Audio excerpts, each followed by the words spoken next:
그래서 정말 우리가 아이들한테 줘야 될 거는 이 글을 읽어서 문해력을 갖게 되는 것처럼 이 시를 배워서 시를 감상할 줄 알고 이해할 줄 아는 능력을 가르쳤어야 되는데 그러지 못하고 있다 하는 것.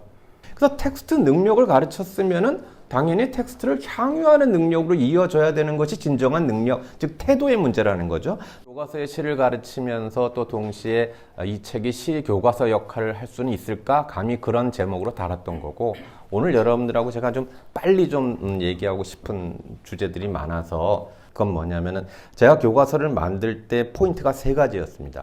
하나는 당연히 텍스트 능력을 신장시켜줘야 될 것 아니냐. 근데 이게 그냥 단순한 단어가 아니고요. 영어로는 textual power인데 내가 텍스트를 다룰 수 있는 능력, 요즘 우리식으로 말하면 문해력을 예를 들어 시에다 생각해 보는 거예요. 시에 문해력이 있나? 시에 리터러시가 있나? 그러니까 텍스트를 가르치는 게 중요한 게 아니라 텍스트로 능력을 가르쳐야 되는 거잖아요. 근데 우리 시교육, 우리 문학교육은 주로 어떤 거냐면 텍스트를 가르쳐요. 그래서 김소월의 진달래꽃을 배웠어요. 그런데 내가 중간고사에 만약에 김소월의 산유화를 내요? 그러면 걸려요. 안 가르쳤어. 교과서 왜 출제야? 뭐 이런 거예요. 여러분 내가 만약에 수학교사인데 2, 3, 5, 6 가르쳤는데 시험제 2, 4 안 배웠어. 이런 일 없잖아요. 2 곱하기 3을 가르친 게 아니라 2 곱하기 3으로 곱셈하는 능력을 가르친 거니까 뭘 해도 되는 건데 우리는 이상하게 텍스트가 마치 우리의 목표인 것처럼 말하자면 교과서로 가르쳐야 되는데 교과서를 가르치는 것. 그게 과연 우리 교사가 해야 되는 일일까?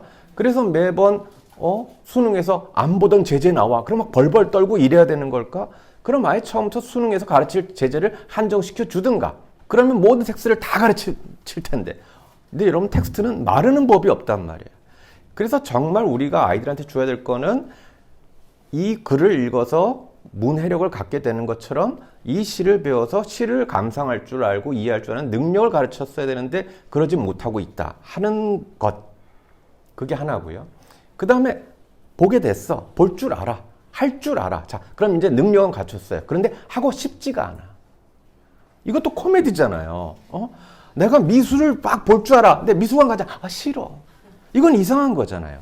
그래서 텍스트 능력을 가르쳤으면은 당연히 텍스트를 향유하는 능력으로 이어져야 되는 것이 진정한 능력, 즉 태도의 문제라는 거죠. 내가 텍스트를 배웠어. 그럼 뭐뭐 할 줄 알고 뭐뭐 할 줄 알았으면 뭐뭐를 즐길 줄 아는 걸로 나가야 되는 것이 순서 아니겠는가 하는 생각을 갖고 교과서 작업 같은 것을 했던 겁니다. 많은 분들이 교과서가 무슨 차이가 있어 할 때마다 사실은 좀 서럽습니다. 우리는 그래도 나름 문학 교육을 전공한 사람들이라고는 프라이드가 있었거든요. 그냥 문학을 공부한 것만이 아니라 문학 교육을 고민하고 그런 사람들끼리 모여서 어떻게 하면 저런 목표를 할 수 있을 것 같고 굉장히 고민했었고 어느 교과서 간에 저의 공통점이 있습니다. 뒤에 활동 보게 되면은 첫 번째 텍스트에 대한 문제가 1번입니다. 이게 목표입니다. 흔히 말하는. 그런데 텍스트를 갖다 놓고 그 텍스트를 신비평적으로 분석하는 것만 갖고는 재미가 없는 것 같다.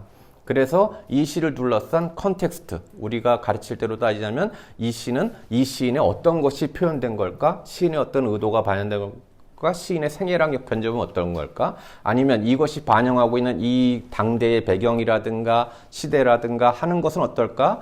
그리고 이것을 만약에 지금 즐기는 우리 독자들이라면 과연 이것이 고전이라면 고전 독자들은 어떻게 느꼈을 거고 지금 독자는 어떻게 느낄 건가 하는 이 컨텍스트를 다뤄보자. 그래서 어느 작품이건 간에 어떤 목표건 간에 우리는 교육과정 목표에 따라서 교과서를 만들지만 이 중 어딘가 녹일 수 있을 거라는 생각을 했어요. 가령 교육과정 목표 중에 시대의 맥락을 이해한다. 그러면 그때는 2번이 학습 목표랑 연결되는 거고 항상 기본은 3가지는 가는 거고. 좀 이해 가셨나요? 기본 3개는 꼭 하자 하는데 그 다음에 학습 목표에 따라서 어디에다가 이제 강조를 더 하자 하는 것으로 항상 세트는 이렇게 했던 겁니다.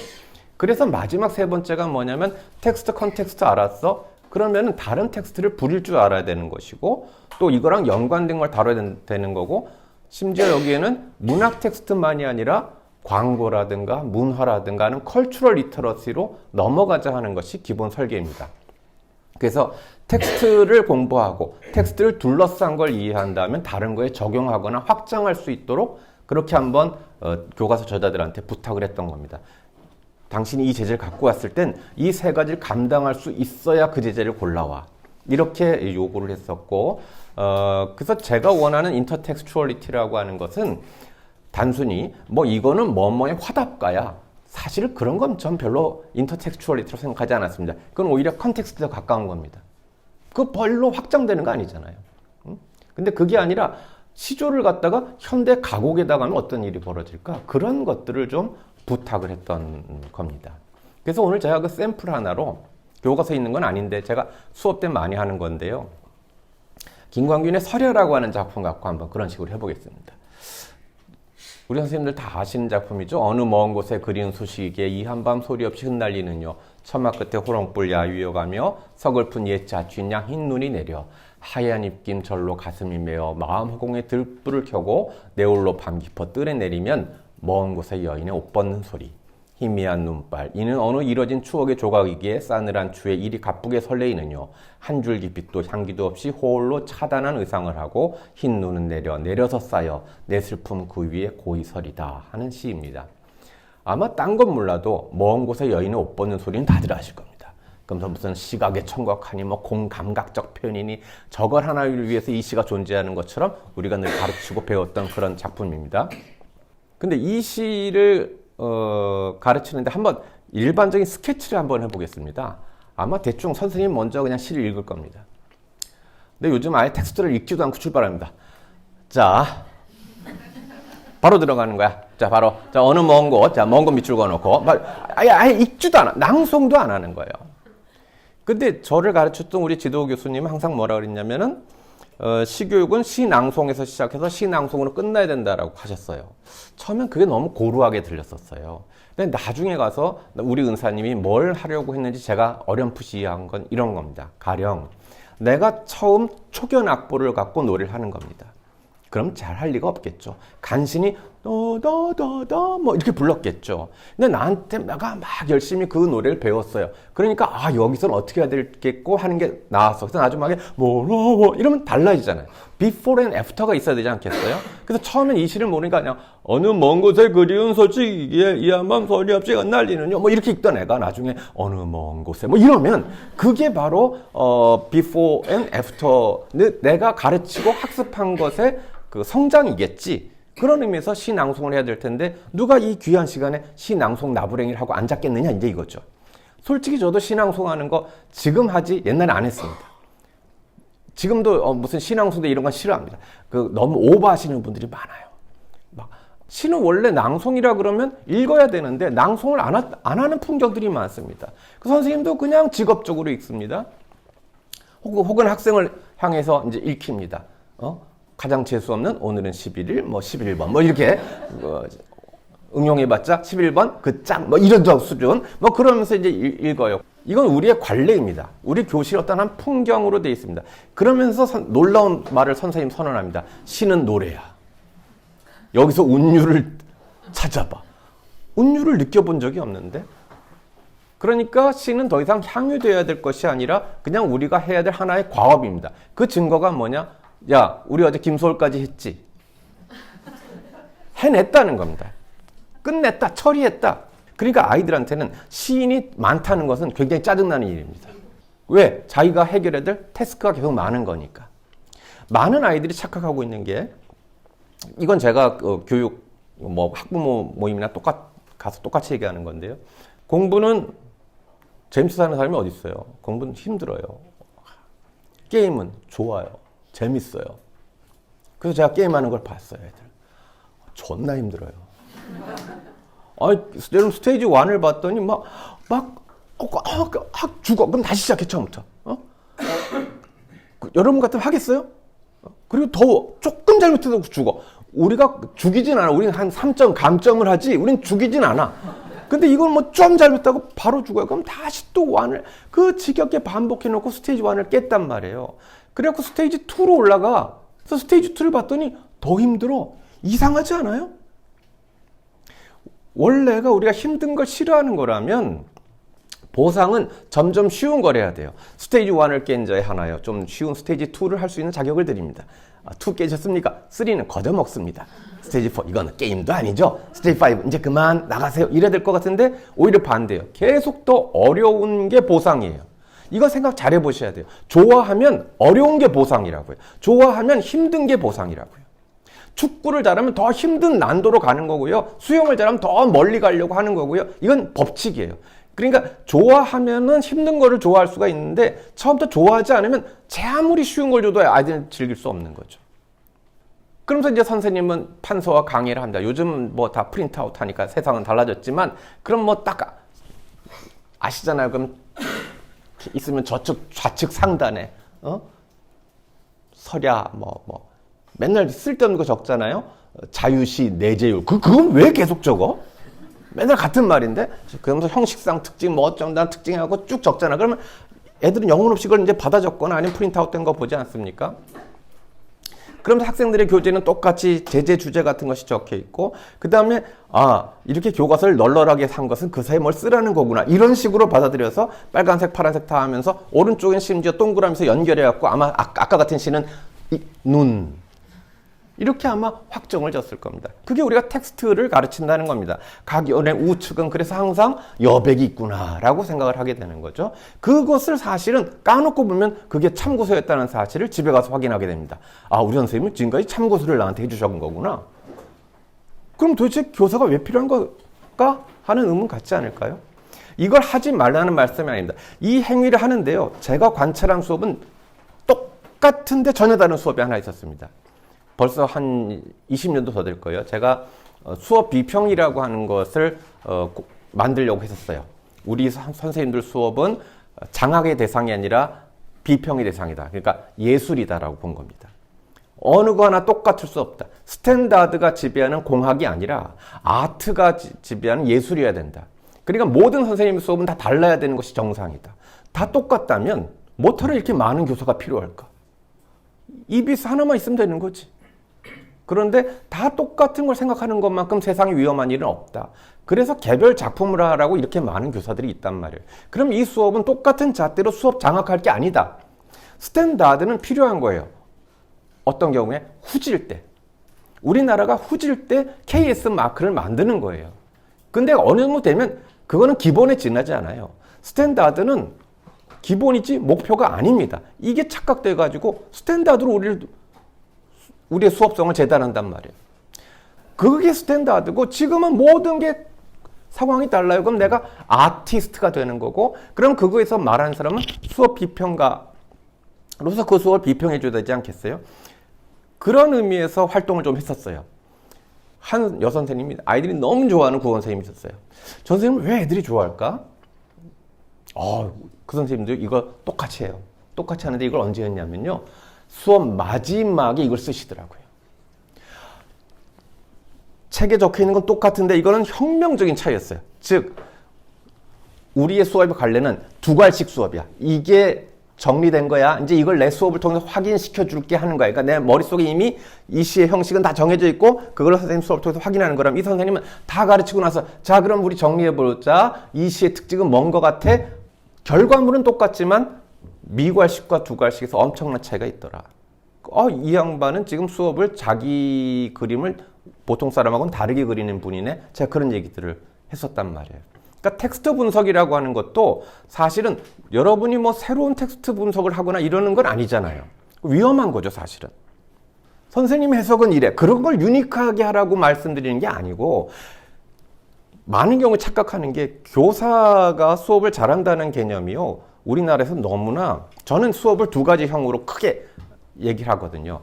하나가 유재석 형, 하나가 무한도전 김태호 형. 사람 이름을 그랬을 뿐이지 말하자면 하나는 탤런트 유형, 하나는 PD 유형. 내가 개인기가 뛰어나 수업 잘하는 거 그걸 많은 사람들이 잘한다고 생각해요. 하지만 대부분의 수업 중에서 좋은 수업을 고르라고 하면 저는 PD형 수업을 고를 거예요. 어떻게 설계를 했고 어떤 프로그램을 했고 다음 수를 어떻게 해서 학생들을 몰아갔는가. 그런데 이 PD형일 땐 선생님이 보이지 않아. 그러니까 자꾸 선생님이 잘난 것 같아. 이런 수업이 저는 위험하다고 생각해요. 제가 그런 식으로 수업했거든요. 한참 수업해서 잘한 것 같은데 내려놓고 나면 나만 잘났어. 그걸 내가 어릴 때 착각했어요. 오히려 내가 PD형이었으면 많은 걸 내가 내 파워를 넘겨서 인파워먼트 시켜서 학생들을 능력을 갖게 해줬어야 되는데 지금도 대학에서 제가 애들 발표 수업을 못 시켜요. 내가 할 말이 많아서. 난 나쁜 선생님이에요. 애들 하는 꼬라지를 내가 참을 수가 없어요. 무슨 발표야. 지금 내가 할 말도 많아 죽겠는데. 그래갖고 맨날 나만 나가는 거예요. 그러면 물론 유재석은 그래도 좋은 게 턴오버를 많이 해주는데 그렇게 못해요. 나는 나만 잘났어. 이건 좋은 선생님 아니에요. 근데 세상 사람들은 그게 훌륭한 선생님이 생각해. 이게 그래서 사교육형 스타 강사를 만드는 세팅이라고 저는 생각해요. 사교육은 딱 그런 거예요. 내가 스타야 돼요. 그런 사람을 일타라 부르고 그 사람한테 상 주는 거예요. 근데 공교육은 그러면 안 돼요. 많은 애들한테 기회 주는 것이 훨씬 더 전 중요하다고 생각해요. 굉장히 낭비예요. 낭비는 아주 중요한 거예요. 복지의 개념은 바로 낭비이기 때문에 그래요. 교육은 복지예요. 무슨 말씀이에요? 무슨 시골에 애들도 없는데 학교를 계속 운영해? 낭비잖아요. 그게 복지라고요. 우리가 이렇게 많은 애들한테 딱 가르치면 될 텐데 주입시키면 될 텐데 발표를 시키고 그러는 이유는 복지가 필요해요. 모든 애한테 그런 걸 해줘야 되는 거거든요. 이건 굉장히 전 중요하다고 생각을 해요. 이런 식의 수업을 하는 것이 과연 사교육화 경쟁에서 그게 공교육이 가야 될 일인가? 여기서 저는 굉장히 의문이 많다. 공교육과 사교육의 경쟁을 갖다가 공교육 선생님이 사교육화되는 것이 우리의 솔루션은 아니다. 그건 절대 아니다. 그리고 그렇게 수업하게 되면은 학생들의 발달 상황을 생기부에 쓸 수도 없다. 혼자 지가 다 했는데 뭐. 생기부에 쓸 때 학생이 주체가 되는 게 없어요. 사교육식으로 하면, 그죠? 여러분 맨날 솔직히 생기부 이렇게 써야 되잖아. 오늘은 시에서 비유를 내가 했다. 뭐 적을 게 없잖아. 시와 비유를 내가 멋있게 설명했다. 선생이 한 것밖에 없는데 무슨 수로 생기부를 적겠어요. 그러니까 공교육은 사실은 그걸 다 권한을 넘겨주는 것이 저는 맞다고 생각하고 그게 사교육에 비해서 효율이 떨어지는 것 같지만 굉장히 중요한 복지라고 생각하는 거예요. 그런 의미에서 보자면은 프로듀서형 수업을 좀 많이 생각해 볼 필요가 있을 텐데 그런데도 우리는 마치 유일한 해석이 있고 그걸 가르치는 것에서 교사의 실력이 있다고 생각하는 거죠. 그렇게 보자면 우리의 문화교육은 좀 제사 지낸 것 같지 않느냐. 교실은 제사를 지내는 듯한 경건함과 엄숙함 그리고 가장 중요한 특징이죠. 따분함이 지배합니다. 제의적이란 점에서 산자보다 죽은 자가 우위를 점하게 됩니다. 그래서 정말 죽은 시인의 사회입니다. 교실에서는 텍스트를 경전대하듯 하고 그의 주석을 가하며 그 정통을 받들고 암송하는 데 진력을 합니다. 새롭거나 주관적인 해석은 이단으로 처벌될 겁니다. 중간고사에 자기 해석을 적으면 안 됩니다. 이 신성함을 지키기 위해서는 개인의 이해관계. 아, 저는 여자예요. 저는 그래서 그렇게 안 읽고 싶어요. 저는 페미니스트예요. 그런 건 처벌됩니다. 사실은 모든 시는 자기 이해관계를 적절히 투사해서 읽는 겁니다. 그래야 많은 리딩들이 존재하는 거거든요. 그러면 이 수업은 수고는 내가 하고 영광은 죽은 시인에게 바쳐집니다. 그게 너무 나쁜 건 아닙니다. 우리가 제사를 지내는 이유도 그런 거니까. 저는 제사가 지금 나쁘다라고 말씀드린 게 아닙니다. 제사를 열심히 지냈는데 내가 그 제사를 바친 조상을 존경하지 않아. 그게 문제라는 겁니다. 그러니까 이 제사의 문제점은 뭐냐면 제사를 통해 영광받는 일을 사모하지도 않고 스스로 고통스러워하다가 그 제사 임무를 마치자마자 다음 세대에 떠넘기고 자신은 영영 떠나간다는 사실이다. 이게 문제라는 것. 그래서 대학에 가자마자 다음 고3이 해라 하고서 절대 문학을 쳐다보지 않는 것. 그게 우리가 만들어둔 문학교육. 사실 그 덕에 전 먹고 살아요. 애들 다 그렇게 시를 잊은 그대를 만들어주신 덕분에 전 여러분들이 시를 잘 가르쳐줄까봐 불안해요. 그래서 더 이상 나는 실은 내가 꼴도 안 쳐다본다 하면서 가는데 이 제사의 문제점이 있는 건 아니냐. 그러면 이때 우리 조상은 우리를 아름답게 해주고 우리를 지켜주고 그런 신이 아니라 우리를 고생만 시킨 우상이 되는 거죠. 그래서 제사가 나쁜 것이 아니라 헛제사가 나쁘다는 겁니다. 그럼 우리 제사는 어떤 형태가 돼야 될까? 감히 말씀드리자면 저는 사육제 같은 거, 카니발이 돼야 되겠다. 같은 제사인데도 하는 제사가 있고 아싸 하는 제사가 있더라. 그러면 좀 이 제사가 내가 그 조상 덕에 한번 막 페스티벌도 하고 카니발도 하고 그런 제사도 할 수 있을 텐데 우리는 이렇게 힘든 제사만 해왔을까? 그래서 설야를 갖다가 저는 대학에서 이렇게 가르칩니다. 설의 컨텍스트를 얘기해줘요. 설야의 컨텍스트를 얘기하려면은 김광균을 알아야 되겠죠. 그럼 김광균을 알아야 되겠고 아마 그 당시 모더니즘 풍경을 알아야 될 겁니다. 김광균이요, 이게 지금 설야가 38년도 조선일보 신춘문예 1등 당선된 작품인데, 이런 건 중요한 거 아니에요? 이제 이러면 또 1938년 막 이제 이래 그래. 무슨 신문? 조선일보. 그거 아니에요? 그건 하나도 중요하잖아요. 중요한 거는 실은 이미 이때 김광균은 기성 시인이었어요. 김광균은 뭐 아버지가 일찍 돌아가신다 뭐 그런 사람이 한둘이겠습니까만 11살 때 아버지가 쓰러졌어요. 근데 사업하던 아버지였어요. 그러니까 빚쟁이들이 막 몰려든 거예요. 근데 이 김광균 엄마가 대단한 양반 같아. 이 빚쟁이들한테 시달리면서도 사흘인가 뭐 계속 그 처마 밑에 서 있었대나 뭐 이런 식으로 해가면서 끝내 이 사람들한테 받아냅니다. 비망록을. 뭐냐면 이 빚을 우리한테 넘기지 않는다. 근데 그걸 채권단이 받아들였을 정도로 대단한 일을 한 거죠. 그래서 그걸 갖다가 김광균이 실제로 액자에 넣어서 평생토록 간직합니다. 이건 굉장히 저는 김광균이 중요한 거라고 생각하는데, 왜냐하면 김광균이 시를 잘 썼고 예술을 사랑했던 사람이에요. 근데 동생 이균이가 6.25 때 이제 납북을 당해요. 근데 이균이가 사업을 하고 있었거든요. 이 집안에 사업을 했고, 그리고 김광균도 생업을 놓은 적이 없어요. 그러니까 여기는 어릴 적부터 아주 그냥 아버지 그 부채 사건이 애들한테 그냥 각인이 돼 있는 애들이야. 그래서 이균이 죽자마자 그 사업을 떠맡아서 사업으로 넘어갑니다. 사업 넘어가서 단 한 번도 시를 쓰지 않아요. 가족의 생계를 책임져야 되니까. 어릴 적부터 오죽하면 그걸 액자로 넣어놨는데, 이게 엄마가 사흘 낮밤을 서갖고 했던 그 기억이 어릴 때부터 있는 거거든요. 그래서 김광균은 엄청난 사업가로 성공합니다. 대한민국 그 문인 중에 최고로 잘 살았던 사람이 김광균입니다. 보통 사업가가 아닙니다.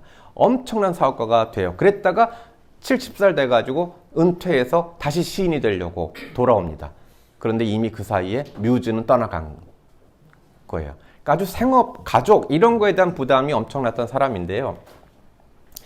이때 이제 김광균이 군산에서 일하고 있었어요. 경성 고무실업 주식회사라고 하는, 그래서 군산지사에서 일하다가 그러다가 이제 서울로 본사로 발령을 받습니다. 그게 38년도고 그때 이 설야가 된 거예요. 그러니까 이게 왜 중요한 거냐면, 좀 습작 같은 거 하고 나름 좀 시를 쓰고 있었는데 계속 경성문단에 가고 싶은 거죠. 그런데 기회가 드디어 온 거예요. 경성지사로 이제 본사로 발령받았단 말이에요. 아싸 하고 왔어요. 와서 그때서부터 38년에 설야 당선되고요. 그러니까 이제 중앙문단에 데뷔하게 돼서 여러분도 들어보신 바 있는 드디어 자오선 동인이 되는 겁니다. 사실 자오선 동인은 뭐 별거 아닙니다. 그냥 한 권 나고 끝나는 잡지입니다. 정말 그런 거 외운 게 화가 납니다. 창간호 끝. 근데 뭐 거기 이제 같이 지냈던 사람들이 오장환, 이육사, 서정주 뭐 이런 멤버들이었으니까 아무래도 달랐죠. 그래서 이때부터 막 소공동거리를 다니는 겁니다. 거기서 이제 누굴 만나냐면은 김기림을 만나요. 김기림은 당대 최고의 모더니스트입니다. 그리고 이때는 이미 우리의 이상도 죽은 다음. 근데 이제 김기림이가 금년도 내가 추천하는 신인 여기에 김기림을 딱 쓴 거예요. 이걸 보고 애가 뒤집힌 거지. 그래서 김광균이 막 소공동 와가지고요. 그 신문사에 계속 전화를 해가지고 김기림이랑 접속을 합니다. 김기림이 다방으로 나타나요. 낭랑팔라라고 하는 다방에서 이제 만납니다. 여러분 이상이다 제비라고 하는 다방 했던 거 아시잖아요. 그죠? 그럼 뭐 제비 풍경 보게 되면 이상이 건축가고 모더니스트니까 아주 미니멀리즘 설계한 것처럼 나오거든요. 진짜 미니멀하긴 했어요. 초상화만 걸려있고 아주 세련된 것처럼 얘기했는데 제가 생각하기엔 그냥 돈이 없는 거야. 뭐 미니멀리즘도 있을 때 안 해야 미니멀리즘이지 없을 때 안 한 걸 미니멀리즘이라고 하면 안 되죠. 낭랑팔라는 잘 나갔던 곳이에요. 어느 정도였냐면은 막 등나무 의자에 야자수가 그 안에 있었단 말이에요. 그리고 제가 조사해 보니까 삼천리에 나오는데 이 사람한테 물어봤어. 나중에 서울대 미대 교수하고 그런 사람이거든요. 이 낭랑파라는 자본금이 한 2,000원 정도 들었다고 돼 있어요.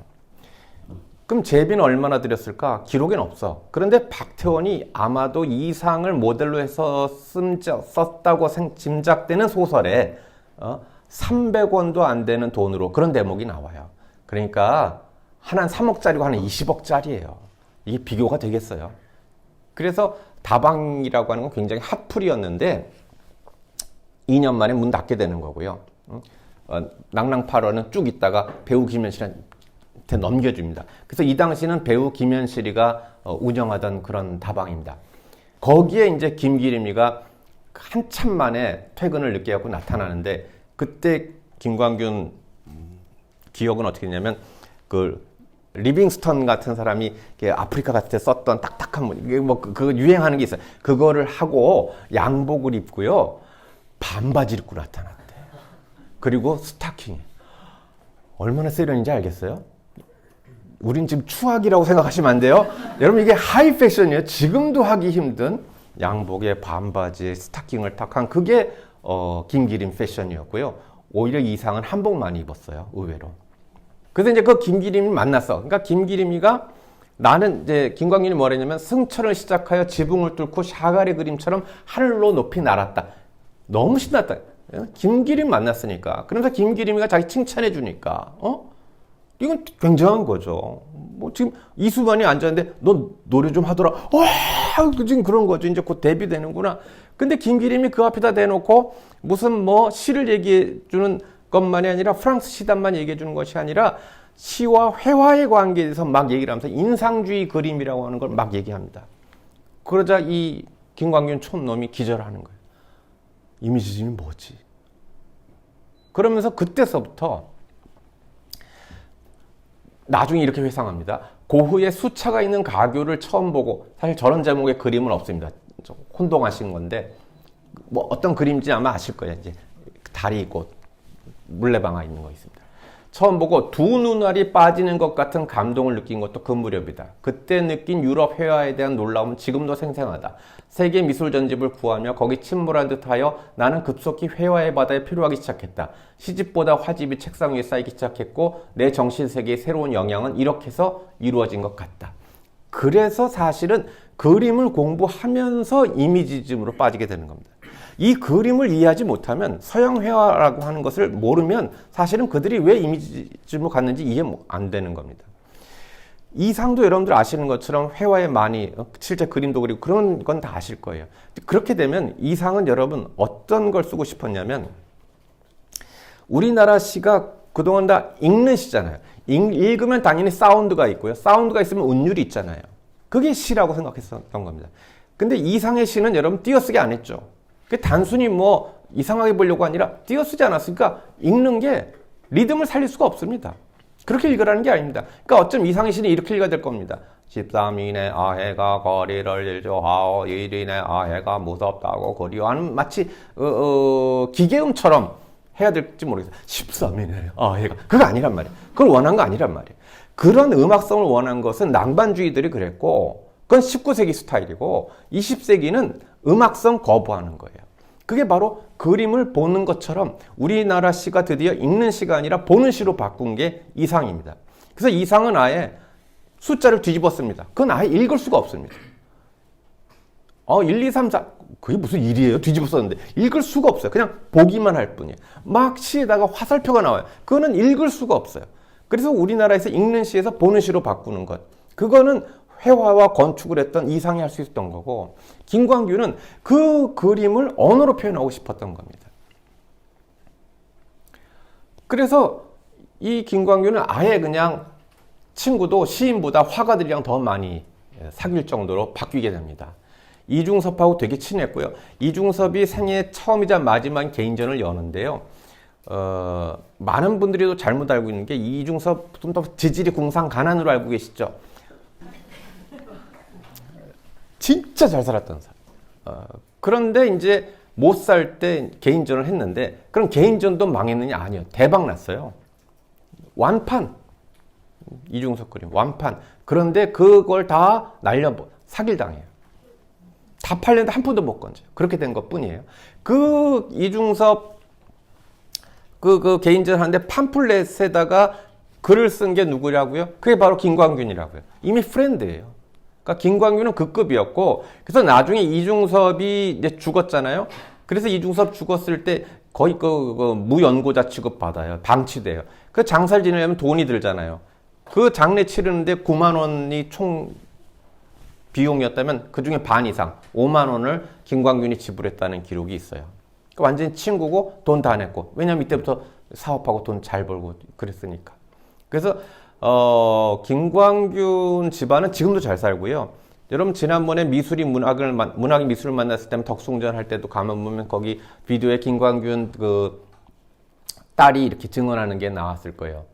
그러면 아버지가 사놨던 그림들 이런 증언 다 할 거예요. 그러니까 그림도 많이 사줬어요. 돈이 있었기 때문에. 그런 게 이제 김광균 같은 존재입니다. 그래서 1987년에 이런 됐을 때 김광균은 이렇게 얘기합니다. 나는 모더니스트가 아니다. 굳이 모더니즘이라는 걸 의식하고 시작을 한 적도 없다. 나의 시에 회화적인 이미지가 많이 있는 건 사실이지만 그건 내가 서울에서 오래 거주했기 때문일 거다. I'm not an imagist라고 선언합니다. 그럼 우리는 지금까지 이미지스트라고 가르쳤는데, 말하자면 이미지는 많이 그렸지만 이미지스트는 아니다. 마치 막스지만 막시스트는 아니다. 뭐 그런 얘기처럼 이미지는 즐겼는데 나는 이미지스트는 아니다. 이거 왜 중요한 얘기냐면요. 이미지주의자는 그림을 그리고 싶어서가 아니라 세상을 굉장히 드라이하게 바라보는 사람입니다. 음악이라고 하는 것은 나를 직접적으로 이렇게 지배를 해요. 가령 여러분들이 오늘 우울한데도 뭐 이렇게 우울에 잠겼는데 막 이제 그 EDM 나오면요, 자기도 모르게 막 발을 이루고 있는 걸 발견하게 될 거예요. 그럼 도대체 이 다리의 주인은 누군가 하는 그 의심이 들잖아요. 나 오늘 우울해야 되는데 음악이 나를 지배해. 아니면 막 기분 좋다가도 어느 슬픈 음악이 나오면 갑자기 눈물이 나. 음악은 그런 식으로 우리를 감정을 지배해요. 이것은 전근대적이라고 생각하는 것이 모더니스트들이에요. 그러면 거리가 필요하잖아요. 객관적으로 바라봐야 되잖아요. 그래서 모더니즘은 감정이 아니라 지성을 중시해서, 그게 바로 주지주의예요. 그러니까 괜히 어렵게 썼다는 뜻서가 아니라 굉장히 많은 지식이 있어야만 그 시를 이해할 수 있는 것. 가령 엘리어트의 황무지 같은 걸 읽으려면 각주를 막 달아야만 사실은 이해가 갈 수 있는 수많은 상징들로 가득 차 있습니다. 그런 걸 주지주의라고 그러지 조금 난해하다고 주지주의 아닙니다. 이미지집이라고 하는 것도 이미지가 많다가 아니라 그림을 보는 것처럼 거리감이 느껴서 드라이해야 된단 말이에요. 그러니까 에즈라 파운드가 지하철역에서 같은 거 보게 되면은 그냥 딱 하나의 검은 잎들이 쏟아져 있는 장면 하나만 딱 써놨어요. 거의 그거는 사실은 일본의 하이쿠를 베낀 겁니다.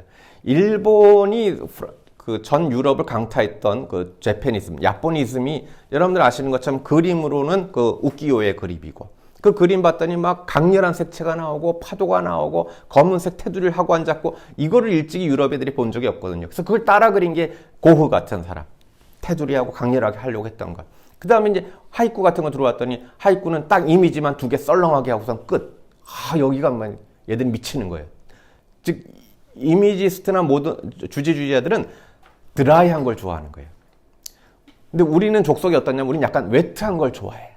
그러니까 우리는 슈퍼 드라이한 드라마 보면 짜증나. 결론을 좀 저 새끼 죽여야지. 막 그런 거야. 그러니까 뭐 우린 좀 화끈해야 되는데 프랑스 영화 보면 짜증나는 게 뭐야? 뭐 좋은데 좀 뭔가 좀 그런 게 모더니스트들이 추구하는 세계란 말이에요. 그러니까 하이쿠는 그냥 딱 두 개 이미지만 병렬할 뿐이에요. 이거는 뭐 말도 안 되는 저 혼자의 그냥 가설인데, 중국은 기승전결의 한시 세계 아닙니까? 굉장히 논리적이에요, 사실은. 근데 우리 시조는 석줄이에요. 전이 빠진 한시 같아요. 그래서 기승은 대립시켜 놓고 전은 한 단어면 돼. 어즈버. 중간 설명 없어. 또 자 파랗고 빨갛다. 어즈버. 하얗차. 뭐 이런 거예요. 그러니까 여기서 이제 비약이 벌어지잖아요. 근데 하이쿠는 두 줄이에요. 빨갛다, 파랗다. 결이 없어요. 그래서 제가 좀 과장해서 말하자면 이게 이제 하와이로 갔으면 한 줄이었다. 뭐 이제 이런 생각을 해봐요. 그러니까 미국은 아예 시가 없어질 거다. 뭐 이런 농담이에요. 그런 식의 이제 그 대단한 압축미가 가니까 충격들을 받았거든요. 그런데 사실은 김광규는 그 이미지를 갖고 많이 즐겼을 뿐이지 웨트예요. 즉 애상적이란 말이에요. 그러니까 이미지스트는 드라이해야 되는데 슈퍼 드라이해야 되는데 이 사람은 웨트해야 되니까 아시겠죠? 그래서 슬픔이 많고 죽음이 많고 아까 그 우리 설에 읽을 때도 호젓하고 뭐 막 그렇잖아요. 이건 모더니스트가 할 게 아니라고. 그런데 이미지는 많아. 그러니까 자기는 이미지를 많이 했지 이미지스트는 아니다라고 말을 했던 겁니다. 이상의 이미지랑 다른 거예요. 이상의 이미지는 정말 아무런 감흥이 없어요. 자, 그러면 이번엔 이거 김광균의 서려만 시인데 김광균의 다른 시를 한번 제가 찾아봤어요. 그랬더니 김광균이 눈 오는 밤의 시라고 하는 걸 썼더라고요. 여러분 눈 오는 밤이 뭐야? 서려지 뭐. 그죠? 그런 이번엔 김광균 안에서의 상호 텍스트를 좀 더 찾아본 겁니다. 시인들은 어떤 이미지를 좀 반복적으로 쓰는 또 그런 성향들이 보입니다. 그렇다면 그건 굉장히 그 사람의 특징적일 때가 많아요. 서울의 어느 어두운 뒷거리에서 이 밤 내 조그만 그림자 위에 눈이 내린다. 눈은 정다운 옛 이야기, 남몰래 호젓한 소리를 내고 좁은 길에 흩어져 아스피린 분말이 되어 곱게 빛나고 나타샤 같은 계집애가 우산을 쓰고 그 위를 지나간다. 눈은 추억의 날개, 때 묻은 꽃다발, 고독한 도시의 이마를 적시고 공원의 동상 위에 동무의 하숙지붕 위에 카스파처럼 서러운 등불 위에 밤새 쌓인다. 그런가 하면 이번엔 또 장곡천정에 오는 눈. 장곡천정은 지금의 소공동을 말하는 겁니다. 장곡천이 그 사람 이름이에요. 일본의 그 2대 총독을 말합니다. 하세가와라는 사람이고요. 거기 정은 스트리트란 거죠. 그래서 하세가와 마치를 이제 장곡천, 우리가 왜 명치정 이렇게 부르는 것처럼 그 당시 명칭입니다. 우리 소공동 그 롯데 호텔이랑 그 여러분 지금 조선호텔 한국은행 사이에 이렇게 쭉 좁은 길 서울 아세요? 고기가 장곡천정 거리입니다. 그 하세가와 마치라고 하는데 찻집 미모사의 지붕 위에 호텔의 풍속계 위에 눈이 내린다. 물결치는 지붕의 한 끝에 들리던 먼 소음의 호수 잠드는 뒤 물기 낀 기적만 이따금 들려오고 그 위에 낡은 필름 같은 눈이 내린다. 이 길을 자꾸 가면 옛날로나 돌아갈 듯이 등불이 정다 없다. 내리는 눈발이 속살 어린다. 자, 그럼 여러분 이거랑 설야를 한번 같이 놓고 보면 어떤 좀 비슷한 점이 발견돼요. 첫 번째는 서러워요. 그죠? 카스파처럼 서러운 등불이고요. 여기도 정답지만 어떤 좀 그런 센치함이 있잖아요. 또 하나는 둘 다 밤눈이에요. 그러니까 김광균의 포인트는 낮에 내린 눈도 아닌 것 같아. 좀 서러워, 웨트해. 그 다음 또 특징이 뭐냐면 폭설이 아니야. 좀 잔설 같아. 여기서 뭐라고요? 아스피린 분말 같다 그랬어요. 저게 굉장히 모던한 시어입니다. 아스피린, 아스피린 분말 하필이면 직유를 하더라도. 그리고 여기서 뭐라고요? 낡은 필름 같은 눈이 내린다 그랬어요. 이때 필름이라고 하는 것은 영화 말하는 거예요. 여러분 오래된 영화면 우리 뭐 비 온다 그러잖아요. 그걸 이제 낡은 필름 같은 거라고 했어요. 그러니까 펑펑 내리는 눈이 아니라 그렇게 이런 눈이 서러웠던 것 같아. 그리고 세 번째로 모든 시가 조용해요. 여기는 남몰래 호젓한 소리 내고 소리 잘 안 들리고요. 먼 소음에 호수 잠든 뒤고요. 우리가 드디어 해야 될 핵심 뭡니까? 어느 먼 곳의 여인의 옷 벗는 소리. 조용해요. 이게 기본적으로 김광균이 눈에 가는 이미지 같아요. 제 생각에. 이런 눈에 꽂혔던 거 아닌가. 그래서 김광균의 생애랑 김광균의 다른 시랑 연주해 놓은 속에서 설야를 읽으면 훨씬 저한테는 설야가 잘 들어와요. 지금 여러분들한테 이렇게 수업하라는 뜻에서 얘기하는 것이 아니고요. 제가 시를 공부할 때의 제 마인드예요. 기본적으로. 그러면 지금 다 서울거리였던 거 기억나십니까? 좀 전에 보시면 여러분 정말 재수없죠. 공원의 동상. 그래봤자 서울 뒷거리인데 굉장히 세련된 척하고 여긴 찻집 미모산 또 뭡니까? 호텔 풍속계 뭡니까? 이런 것이 모던한 이미지라고 이제 생각을 했었는데 그럼 과연 1930년대 경성에 눈 내리는 밤은 어떠했을까? 이번엔 제가 같은 시대를 살았던 이태준의 소설에서 한 대목을 잘라 보겠습니다. 이태준의 청춘무성이라고 하는 소설이에요. 한방눈이 펄펄 날리었다. 은심은 대문 앞까지 와서는 새삼스럽게 집에 들어가기가 싫어진다. 어디고 눈을 맞으며 끝없이 걷고 싶어진다. 은심은 종로로 내려와 남대문통을 걷는다. 벌써 상점들은 문을 닫힌 데가 많다. 불빛 흐린 포도에는 도리어 눈송이 날리는 것이 아름답다. 학교에서 노래하고는 찬송과 구절을 다시 부르며 어느덧 조선은행 앞까지 이르렀다. 눈은 그저 한결같이 나린다. 은심은 머리와 어깨에 눈을 털고 장곡천적으로 들어섰다. 이내 조선호텔이 나온다. 불빛이 창마다 휘황하다. 자동차 한 대가 뚝뚝 경적을 울리며 남대문 쪽에서 들어와 눈 덮인 호텔의 넓은 마당으로 들어간다. 은심은 멀거니 서서 호텔 안을 들여다보다가 미국에 가 있는 사촌오빠 생각이 났다. 그리고 가까이 동경가 있는 중학동창들도 생각이 났다. 동경이나 갈까 보다. 자, 여러분, 이게 이태준 소설에 나오는데, 자, 여기서 은심이라고 하는 주인공이 이른바 모던걸입니다. 한밤중에 눈이 내려요. 오늘은 왠지 걷고 싶어. 그래서 막 남대문 걷다가 턴해갖고 드디어 아까 나왔던 장곡천정, 하세가와 마치 송도로 들어가니까 조선은행, 지금의 한국은행 딱 나오고 조선호텔, 지금 조선호텔, 딱 그 풍경, 아까 그 시랑 똑같은 전경입니다. 그래서 이제 거기를 봤더니 호텔이라고 하는 것이 있어. 30년 된 벌써 호텔이 있고 백화점이 있었습니다. 그러니까 여기가 여러분 그 이상의 날개의 무대가 됐던 지금 그 신세계 백화점 자리 거기 아닙니까? 그죠? 그러니까 이게 일종의 모던한 풍경이었어요. 그래 본들 뭐 4층짜리밖에 안 되지만 우리 당시에선 이것은 굉장히 모던한 풍경이라고 보셔야 됩니다. 호텔이라든가 백화점 같은 건 다 근대 문명이 만들어낸 일종의 판타지거든요. 여러분들도 호텔에 대한 판타지를 여전히 갖고 계시지 않습니까? 돈만 있으면 내가 성주 같은 대접을 받을 수 있는, 내가 내리니까 막 차문을 열어주고 말이죠.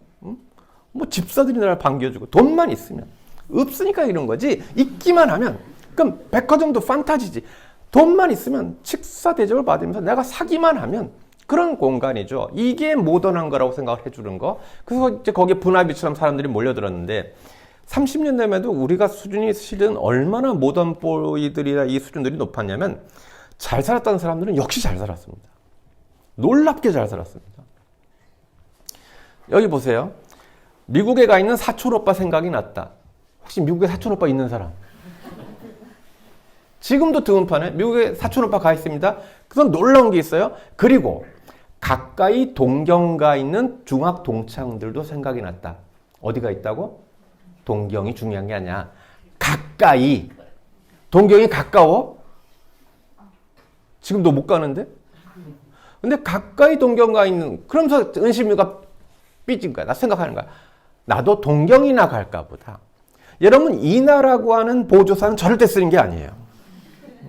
돈가스나 먹을까 보다. 이럴 때나 쓰는 것이지, 오마카세나 먹을까 보다. 이건 여러분 함부로 쓰시면 안 되는 거예요. 근데 가까이 동경이나 갈까 보다. 지금 그러고 있잖아요. 이게 모던한 삶들입니다. 집에는 편지가 한 장 와 있었다. 색다른 양봉투, 영어의 서양 우표다. 사촌오빠에게 해마다 오는 크리스마스 카드였다. 사진이 한 장 따라 나왔다. 하나는 사촌오빠요, 하나는 동양 사람이긴 하나 처음 보는 얼굴이다. 모두 상반씩만 찍은 것인데 양복 맵시며 머리 매끈한 것이며 미소 띈 표정이 선명한 것이며 모두 배우들처럼 스마트하다. 은심은 다시 돌려 사진을 본다. 오빠보다도 그 쪼지함이라는 청년에게 눈이 날카로워진다. 조선서 보는 청년들과는 다른 큰 바다에 헤엄치는 물고기처럼 싱싱한 감촉을 준다. 이러고 쓰지 않았습니까? 은심은 오늘부터 방학이라 늦이기 조발을 먹고 진고교로 나섰다. 눈이 아직 녹지 않은 것이 좋았다. 은심은 꽃집 앞을 지나다 발을 멈춘다. 얼음쪽 같은 유리창 안에는 희고 붉은 카네이션과 새파란 아스파라거스가 무대기 어우러졌다. 밭에서 꽉듯이 급하게 들어가 서너 송이를 골라 샀다. 그 길로 찻집에 들어가 진한 커피를 한 잔 마셨다. 입에서는 커피 향기, 후품에서는 카네이션의 향기. 은심은 더욱 서양이 문명이 즐거워진다. 그 길로 마루전 2층으로 왔다. 이게 30년대 모던한 서울의 정경이었단 말이에요.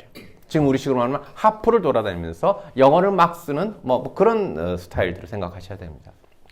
지금 이 김광균이 그리고 있는 그림은 그렇게 모던한 서울 경성을 배경으로 했을 때, 그럴 때 내리는 밤눈입니다.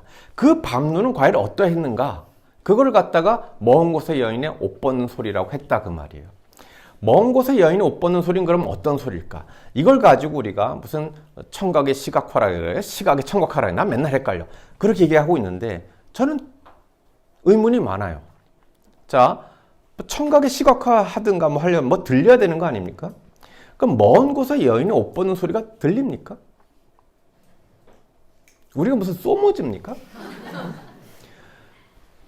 옆집 가까이 있는 여인의 옷 벗는 소리도 안 들립니다. 거기다가 여자도 아니야. 여인이야. 그럼 뭔가 먼 곳에 있는 옷 벗는 소리면 저 멀리서 주미즈 차림이거나 잠옷이거나 내지는 한복 그런 거지. 설마 쇠장식 달린 그런 거 아닐 거잖아. 그 소리 쩔렁쩔렁 소리 나네. 그거 아닐 거잖아. 한번 말하자면 스르륵 소리도 없어야 될 거 아니에요. 그런데 거기다가 먼 곳에 있으면 안 들려야 되잖아요. 다시 생각해 보세요. 먼 곳에 여인이 옷 벗는 소리는 청각이 없어요. 우리가 속은 거예요. 옷 벗는 소리라고 하니까 이거 소리네? 아니요. 아무리 제가 생각해도 소리가 안 들려요. 근데 왜 이 사람은 어느 먼 곳에 여인이 옷 벗는 소리라고 했을까? 사실은 말을 바꿔보면은 그만큼 조용하다를 쓴 거 아닐까? 너무 고요해서 먼 곳에 여인의 옷 벗는 소리가 들릴 정도로 소리가 나지 않는다가 말하고 싶었던 뜻 아닐까? 내지는 하나도 안 들린다거나 그게 아까 먼 소음 잠드는 뒤 기적에 이따금 소음 낀 뒤 그 느낌이 아니었을까? 그런 거 아니겠어요? 자, 그럼 문제는 뭐냐? 내가 조용하다를 써야 되겠는데 조용하다는 건 비유로 쓰기가 참 힘들어요. 뭘 했다는 건 증명하기 쉬운데 안 했다는 건 참 증명하기가 힘든 것처럼 이거는 방울 소리처럼 쩔렁쩔렁 소리가 나오 그런 비유를 하겠는데 이거는 소리가 안 나. 이것밖에 표현할 길이 없잖아요. 아니, 노랗다는 건 노랗다고 하고, 이건 희끄무리 할 수 있는데, 아무 색깔이 없다. 이건 어떻게 할 방법이 없는 거예요. 자, 이럴 때, 과연 어떻게 해야만 그 표현을 얻어낼 수 있을 것인가. 그래서 한 편의 광고를 보실 거예요. 자, 이게 한때 유명했던 용각산 광고입니다. 광고 내용을 요약해드리면 이럽니다. 원래 용각산은 이렇게 각 위에 플라스틱 숟가락이 하나 있어요. 그래서 걔가 좀 약간 미세하게 흔들립니다. 그럼 다그락다그락 소리가 나요. 근데 이 소리가 아닙니다. 이 소리도 아닙니다. 용각산은 미세한 분말로 만들어진 순수 생약제이기 때문에 소리가 나지 않습니다. 가래 기침 해소천식의 용각산 이렇게 됩니다. 그게 이제 보령제약의 용각산이라고 하는 거거든요. 실은 보령제약 사장님을 제가 잘 알아요. 회장님을. 이건 실제 그러니까 그분이 육성으로 들려주신 겁니다. 일본 가갖고 득템해 갖고 온 게 이 용각산이라고 하는 거예요. 종로가 보령약국 거기다가 이제 제약회사를 만들어서 우리나라 그때 이제 막 공해가 심해지니까 가래가 많아졌어. 그래서 이게 직방이란 말이야. 근데 안 팔려. 가루약이니까 사람들이 저항이 좀 많단 말이에요. 이걸 돌파한 게 광고 효과였고요. 그래서 광고사에서 빠지지 않고 등장하는 게 용각산이라고 하는 겁니다. 왜냐하면 원래는 용각산 그러면 어떻게 되냐면 가래 기침에 용각산 이게 효과를 설명하고 막 그래야 되는 건데 이 광고는 처음으로 우리나라에서 아무 약에 관한 얘기를 하지 않았던 광고입니다. 처음에 이게 라디오 광고였거든요. 내가 버스 타고 있다고 한번 생각해 봅시다. 타락타락. 이 소리가 아닙니다. 이 소리도 아닙니다. 이게 개소리야. 그리고 이게 뭐야? 근데 마지막에 용각산. 이게 뭐야? 우리식으로 말하면 티저 광고의 효시예요. 꽂히게 만들었어요. 이 소리가 아닙니다. 이 소리도 아닙니다. 용각산은 소리가 나지 않습니다. 용각산은 미세한 분말로 만든 생약제이기 때문에 소리가 나지 않습니다. 그래서 이거를 만들기 위해서 이 당시 우리나라의 음향 효과의 대부인 김벌레 씨라고 있어요. 본명은 아니에요. 김벌레 씨는 뭐로 유명한 사람이냐면은 펩시콜라 회사로부터 백지 수표를 받았던 양반입니다. 우리나라 88 올림픽 때 왜 애가 꾹 뭘 가면 삐 소리 났던 거 그거 만든 사람도 김벌레고 우리나라 효과 음향기의 대부예요. 펩시콜라가 왜 돈 줬냐면요. 전 세계에서 펩시콜라 딸 때 만들어낸 소리를 만든 게 김벌레 씨란 말이에요. 자, 제가 말씀드리고 싶은 건 이겁니다. 여러분 여기서 그러면 뭘 들었죠? 용각산 소리를 들었나요? 용각산은 소리가 나지 않는 걸 그럼 어떻게 표현해야 됐죠? 하나 그럼 더 보실게요. 이번에는 대우 레간자입니다. 자, 추억의 광고입니다. 쉿, 레간자. 대우가 차는 좋은데 시끄럽기로 아주 악명이 높았어요. 왜냐하면 제가 알기에 대우는 세탁기도 늘 탱크 정신으로 만들었거든요. 그러니까 튼튼한데 소음이 많아요. 그래서 처음 조용한 차를 만든 게 레간자입니다. 근데 여러분 이 광고를 들으면서 아유 대우차에서는 벌 소리가 나. 이건 정상입니까? 아니죠. 즉 대우차는 소리가 나지 않는다는 걸 말해주기 위해서 벌 소리 넣었다가 벌 소리를 빼면 소리가 나지 않는 거죠. 용각사는 소리가 나지 않는다는 걸 얘기하기 위해서 숟가락 소리를 넣었다가 뺨으로써 소리가 안 난다는 걸 얘기한 거죠. 말하자면 제로 사운드를 제로 사운드로 표현할 방법이 없어서 플러스 잡소리, 마이너스 잡소리 하면 제로가 되는 거죠. 그 발상과 표현의 원리가 사실은 먼 곳의 여인의 옷 벗는 소리랑 같다는 얘기를 말씀드리고 싶은 거예요. 실제는 먼 곳의 여인의 옷 벗는 소리를 들어라가 아니라고 이 시가. 들려요 선생님, 이거 정상이 아니라고. 그만큼 이 눈 내리는 밤은 고요하다는 걸 말하고 싶은 거죠. 왜냐하면 눈 내리는 밤일수록 진짜 고요해요, 실제로. 그래서 밤에 눈 많이 오면은 찹쌀떡 소리가 그렇게 잘 퍼지는 거예요. 찹쌀떡. 고요하니까. 왜? 게다가 차들도 안 다니거든요. 그래서 눈 내리는 밤은 고요하다. 그걸 말해주고 싶었던 게 먼 곳의 여인의 옷 벗는 소리겠죠. 여러분들 이런 거 수업 때 애들한테 많이 해주실 거예요. 가령 자 이거는 뭡니까? 이거는 지구온난화 얘기하는 것 같은데 지구는 아이스크림이다. 북극은 뭐 아이스크림이다. 그런 거겠네요. 대표적인 메타포 아닙니까? A는 B와 같다 라고 생각함으로써 다른 걸 생각하게 만드는 거. 그래서 우리 계속 더우면 녹는다? 아이스크림 녹듯이? 이런 얘기일 거고요. 자, 이건 뭘까요? 요건 조금 난이도가 있네. 요건 힌트가 뭐냐면 여기 술병이 보이는 거예요. 자, 이거는 와인 광고입니다. 피쉬는 화이트 와인과 포크는 레드 와인과 먹으라는 겁니다. 그러면 이 경우는 홀라당 먹어서 뼈밖에 없잖아. 이 경우는 그럼 뭘 전해주고 있는 걸까요? 이건 일종의 환유예요, 환유. 생선 보니까 와인이 떠올라, 꽂혀. 그럼 사각무는 대학생, 그거랑 그거지. 대학생이 사각무라는 건 아니지. 얼굴이 네모나, 그 뜻 아니잖아요. 사각무를 보면 대학생이 연상되는 거죠. 이런 것도 여러분 알고 보면 우리 일상 언어에서 사실은 똑같은 발상과 표현을 하고 있다는 거죠. 이건 어떤 걸까요? 이거는 이게 한 짝인다. 이게 페어로 이해되는 겁니다. 요거를 업사이드 다운 했더니 이렇게 만들어져요. 이거는 공익광고였습니다. 지구촌 불끄기 행사였어요. 그럼 여기를 놓고 한번 여러분 아이들한테 카피를 넣어보라 그랬어요. 그럼 어떻게 하게 될까요? 가령 이런 걸 하겠네요. 어두워야 밝아집니다. 불을 끄면 불이 켜집니다. 뭐 그런 식 아닐까요? 즉 아이러니라든가 역설 같은 거로 해주면 되는 거겠죠.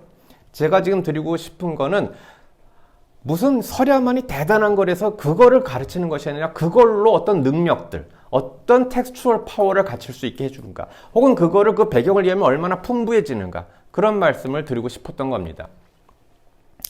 자, 이제 그러면 꼭 시로만 존재해야 되는가? 오랫동안 시는 시가로 존재해 왔습니다. 밤눈이라고 하는 노래입니다. 밤눈을 여러분 한자로 바꾸면 뭡니까? 또 야설 그러지 말고 야설인데 뒤집으면 설야 같은 거죠. 발상도 같고요. 다만 이건 노래로 존재하는 거고 하나는 시로 존재할 뿐입니다. 거기 무슨 차별이 있겠습니까? 아, 저거는 가수가 부른 거잖아요. 자, 그러면 저 노랫말은 최인호가 지은 겁니다. 그럼 또 흔들리십니까? 사람들이 간사하게 살아야 되겠습니까? 최인호가 고3 졸업식을 앞두고 쓴 시라고 전해지고 있습니다. 걔네들은 왜 그러나 몰라. 고3이 왜 저러나 몰라. 그런데 이 시에서도 똑같이 눈 내리는 밤을 그려놓고 있고 조용하다. 당신은 못 듣는가? 저 흐느낌 소리. 흰벌판 언덕에 내우는 소리. 그게 바로 어느 먼 곳의 여인의 옷 벗는 소리랑 같을 겁니다. 그래서 가만 보면 물론 이 시가 이 사람의 아주 유니크한 거고 천재적인 거야 라는 것도 의미가 있겠지만 사실은 그런 것이 얼마나 우리 주변에 많이 존재하는가, 그리고 나도 그런 걸 표현할 수 있는 것 아닌가 라고 확장하는 것이 그게 올바른 우리의 방향 아닐까 하는 생각으로 이걸 이제 구성해 본 겁니다. 그러려면 좀 선생님들한테도 좀 이렇게 세렌디피티 같은 경험들이 많이 있으셔야 되겠죠. 제가 이런 걸 제공하면 많이 듣는 질문이 어떻게 그런 걸 또 언제 하셨어요? 이런 거예요. 여러분 마종화 시인의 이런 게 있거든요. 한 시인이 어린 딸에게 말했다. 착한 사람도 공부 잘하는 사람도 다 말고 관찰을 잘하는 사람이 되라고. 겨울창가에 양파는 어떻게 뿌리를 내리며 사람들은 언제 웃고 언제 우는지를 오늘 학교에 가서 도시락을 안 싸온 아이가 누구인지 살펴서 함께 나누어 먹으라고 하는 시입니다. 이 시인은 너 착한 사람 되지 마, 공부 잘하는 사람 되지 마, 그러는 게 아닙니다. 가끔 어떤 짤에는 그런 것도 있거든요. 뭐 아빠가 전화해서 너는 절대 공부하지 마, 뭐 그런 아빠, 개멋짐, 뭐 그런 거 나와요, 애들이요. 또 공부하다 들키면 죽을 줄 알아, 뭐 그런 거. 이건 그게 아니고요. 한번 잘 보세요. 너 공부 잘하는 사람이 돼야 돼. 그러면 아이는 겨울창가에 양파를 어떻게 뿌리는지 안 봐요. 그냥 바로 사전에 있는 걸, 전과에 있는 걸 외우는 게 훨씬 빠른 거예요. 제일 미련한 애가 학교에서 실험하라고 실험하는 것들이 공부 못하는 것들의 특징이에요. 안 그래요? 공부 잘하라고 하면은 당연히 나는 그거 실험하는 시간에 실험의 결과를 반복해서 외우는 게 훨씬 시험을 잘 볼 거예요. 이 아빠 그러지 말라는 거예요. 겨울창가에 양파를 어떻게 뿌리는지를 잘 관찰하면 그럼 얘가 진짜 과학자가 될 거야. 얘가 진짜 과학을 좋아하는 사람이 될 거고 정말 창의적인 사람이 될 거야. 그런 아빠인 겁니다. 욕심 많은 아빠입니다. 너 착한 사람 되지 마, 그것이 아니라 사람들은 언제 웃고 언제 우는지를 관찰하는 사람은요, 얘가 인문학하는 아이입니다. 그러니까 이 아빠는 얘가 문과로 갈지 이과로 갈지 모르니까 양쪽 다 발라놓은 겁니다. 그래서 우리 딸이 인성과 창의성을 골고루 갖추길 바라고 있는 거 아닙니까? 그게 맞는 거 아니냔 말이에요. 근데 관찰은 낭비라고 생각하죠. 그게 바로 어떤 거죠? 우리가 세상 모든 걸 다 관찰해서 배울 수는 없잖아요. 그러니까 그 관찰을 요약해 놓은 게 있어. 그게 책이라고요. 독서를 하라는 말도 같은 거예요. 우리가 왜 독서를 해야 돼요? 세상 다 관찰 못 하니까. 근데 책을 왜 봐? 요약해 놓은 걸 참고서를 보면 되지. 그래서 저는 솔직히 제가 지금 여기 교과서에 사지만 교과서 없는 교육을 하고 싶어요. 그렇잖아요. 우리 문학 시간에 소설 읽고 시 읽고 와서 그렇게 해서 수업하는 것이 맞는 거지. 그 요약집이 왜 필요한 거겠어요? 정말 아이들이 관찰을 잘하는 사람이 되려면 그 관찰을 모아놓은 책들을 놓고 그 다음에 이제 뭘 공부할지 생각해야 되는 거죠. 그래서 마지막에 뭐라 그랬어요? 그런데 관찰했으면 땡 그게 아니야. 오늘 학교에 가서 도시락을 안 싸온 아이가 누구인지 살폈어. 거기까지 관찰이잖아요. 집에 와서 아빠 관찰했어. 누구랑 누가 도시락 안 싸갖고 왔어.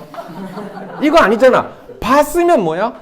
도시락을 함께 나누어 먹으라고. 즉 관찰했으면 행동으로 이어지라고 이 아빠는 얘기를 했단 말이에요.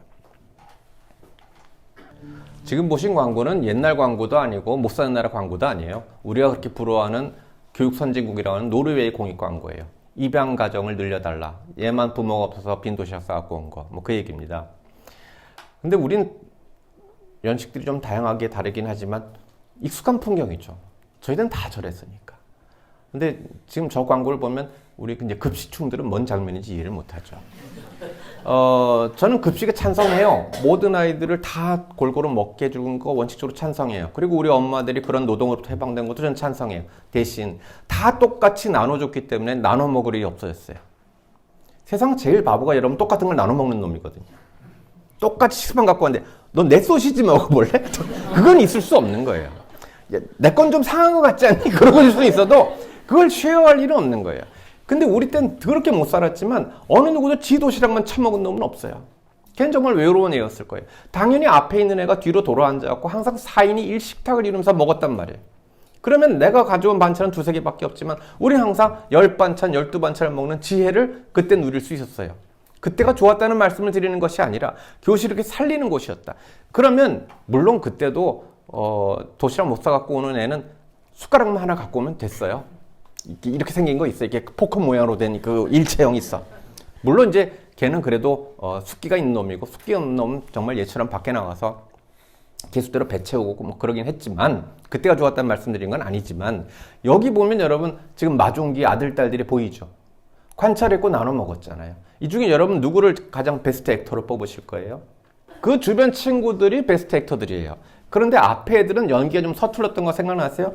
포도, 당근, 그래봤자 그것들은 에피타이저나 디저트에 불과한 것들이 꼭 티를 내. 근데 정말 이 도시락의 메인은 샌드위치였다고. 그 짝은 개쿨하게 앞만 쳐다보고 있습니다. 그놈이 마종기의 아들입니다. 나누어 먹었고 걔를 배려까지 했으니까. 그러면 꼭 사람들이 거봐 서양 애들은 착해 또 이런다. 마치 내가 죽은 신의 사이 보고 왔을 때 사람들이 막 다 그때 선생이었거든요. 뒤에다 대고 막 이러는 거야. 왜 우리나라엔 키팅이 없어? 미국에 키팅이 있으면 제대로 영화로 만들었겠냐? 내가 이 말을 하고 싶었는데 그 말을 못하고 돌아섰어. 왜 없어요? 있지. 세상에서 가장 따뜻했던 저녁, 복효근. 어둠이 한기처럼 스며들고 뱃속에 붕어 새끼 2마리 요동을 칠 때 학교 앞 버스 정류장을 지나는데 먼저 와 기다리던 선재가 내가 맨 책가방 지퍼가 열렸다며 사다 주었다. 아무도 없는 집 썰렁한 내 방까지 붕어빵 냄새가 따라왔다. 학교에서 받은 우유 꺼내려 가방을 여는데 아직 온기가 식지 않은 종이봉투에 붕어가 5마리. 내 16세상에 가장 따뜻했던 저녁. 자, 이 시는 왜 제목이 세상에 가장 따뜻했던 저녁일까요? 시는 전반적으로 차가운 걸 배경으로 깔고 있습니다. 어둠이 한기처럼 스며들고요. 아무도 없는 집 썰렁한 내 방이고요. 학교에서 받은 우유도 차갑게 식은 걸 겁니다. 근데 유일하게 하나 따뜻한 게 있어요. 친구가 넣어준 그 종이봉투에 있는 붕어빵. 그래서 세상에서 가장 따뜻했던 그것은 우정의 온도를 말하는 걸 겁니다. 이 시에 등장하는 선재는 정말 이놈은 대단한 놈입니다. 이놈은 어느 날 우연히 저지른 선행이 아닙니다. 아주 계획적으로 의도된 누가 도시락을 못 사가는지 살폈고 걔가 어디로 가는지 그 퇴로까지 다 파악한 다음에 미리 가서 잠복해 있다가 혹시라도 놓칠까봐 붕어빵을 사전에 구입한 후 그러면서 야 내가 붕어빵 사준다 그러지 않고 연호 책가방 지퍼를 넣었야 하면서 투척한 놈. 대단한 놈 아닙니까? 저는 저 선재의 성도 알고 있습니다. 제 마선재입니다. 조기교육 받지 않고 저럴 수가 없습니다. 그래서 이 친구는 혼자 돌아왔는데 집에서 계속 붕어빵 냄새가 났어요. 학교에서 받은 우유라고 하는 건 급식으로 좀 점심 때 거예요. 원래 이건 그 자리에서 먹는 거예요. 근데 그거 쟁여 갖고 온 거 저녁도 못 먹을 처지였다 보죠. 그런데 거기 딱 어울리게 따뜻한 빵이 있으니까 차가운 우유에 여러분 얼마나 궁합이 잘 맞았겠습니까? 그래서 세상에서 가장 따뜻한 저녁이라고 하는 시입니다. 왜 하필이면 붕어가 5마리였을까요? 그 당시 시가가 1,000원에 5마리였기 때문에 그렇습니다. 그게 왜 중요하냐? 즉 1,000원어치 사놓고 지가 한두 마리 먹고 남은 거 투척한 게 아니란 말이에요. 고스란히 온전히 그러니까 컨텍스트를 알아야지. 그 당시 1,000원에 5마리였기 때문에 넣어줬을 거란 말이에요. 그래서 이 시가 빛나는 겁니다. 그럼 지금 제가 연쇄된 몇 가지를 보여드렸습니다. 마종화의 시와 광고와 그 다음에 이 시에 이르기까지 이런 것들은 사실 저한테는 세렌디피티였습니다. 저는 마종화 시는 알고 있었고요. 이 시랑 연결할 생각은 하지 않고 있었습니다. 근데 한 그 동료가 저한테 2번째 광고를 재밌다고 유튜브를 보내줬어요. 이 사람은 전혀 이 시를 모르는 사람이고. 근데 그게 어느 순간 저한테는 스파크가 확 일어났습니다. 이게 만들어지니까. 그러니까 세렌디피티는 우연의 산물이지만 감히 말씀드리자면 세상에 진짜 우연은 없습니다. 그 우연들을 필연으로 엮어내는 것일 뿐인 것 같습니다. 그런 노력들을 조금만 하고 쉐어하기 시작하면 우리의 교육 콘텐츠가 얼마나 많아질까? 왜 우리는 그런 거를 수동적으로만 생각할까? 그리고 이걸 제가 이거 나눠드려도 왜 하나도 불안하잖아. 이런다고 제가 무슨 카피를 받겠습니까? 그래서 수업을 저는 좀 공유하는 운동들이 좀 만들어졌으면 좋겠다는 거예요. 공유라고 하는 건 뭐냐? 나만 보여줘? 다음엔 너도 보여줘. 나만 제공해? 너도 제공해. 그런 카피 레프트의 세계들이 만들어지는 것, 그게 저는 어떤 의미에서 교사 공동체가 훨씬 그 전문성을 발휘할 수 있는 이렇게 훌륭한 자원들이 많은데 왜 누군가가 해주길 바라고 어느 한 개인이 개인기로 해주길 바라고 그럴 것이냐. 그냥 서로 나눠 쓰면 안 될까 하는 생각을 감히 해보는 겁니다. 그래도 원조는 빛나. 그런 거 아니겠어요? 좀 그런 점에서 사실은 가장 수업의 전문가이신 여러분들을 서로 연수해 줄 수 있고 서로 이런 수업 자료들을 공유해 줄 수 있는 그런 것이 아마 탈교과서 시대에도 필요한 거 아닐까. AI보다 훨씬 높은 것을 우리 집단지성이 만들어낼 수 있지 않을까. 사실은 내가 나한테 고유한 재산이 있으면 얼마나 있겠습니까? 내 수업이 내 거라고 주장할 게 과연 우리가 얼마나 있겠습니까? 그러니까 이건 뺏기는 게 아닙니다. 당연히 공유하고 공유하면 훨씬 좋아질 수 있는데 그걸 갖다가 우리는 너무 자기만의 성 안에 갇혀서 마치 교실이 공개되는 건 내 교권을 침해하는 것처럼 생각하는 버릇들 있지 않나? 그렇게 본다면 오히려 내 수업의 질이 오히려 더 높아질 수 있고 그런 의미에서 같은 교과서를 쓰면서도 서로 굉장히 다양한 버전들이 나와야지. 물론 많은 수업 자료도 제공해 줘야 되는 게 출판사도 해야 될 서비스라고 생각하고 뭐 있겠지만 더 중요한 거는 그 교과서를 가지고 새로운 교육을 하시는 분들이 서로 많은 그런 자료들을 공유할 수 있고 그런 의미에서의 플랫폼으로 자리 잡는 게 앞으로 출판사가 가야 될 일이 아닐까. 그게 올바른 거 아닐까. 그 플랫폼을 같이 탄 사람들끼리 훨씬 발달한 수준 높은 그런 수업들을 공유해 가는 것이 옳지 않을까. 어느 교과서가 중요한 것보다도 어느 교과서로 어떤 수업을 하느냐가 더 중요한 거니까. 그런 얘기를 좀 해드리고 싶었습니다. 교과서의 시의 교과서는 오늘 여기서 마치겠습니다. 감사합니다.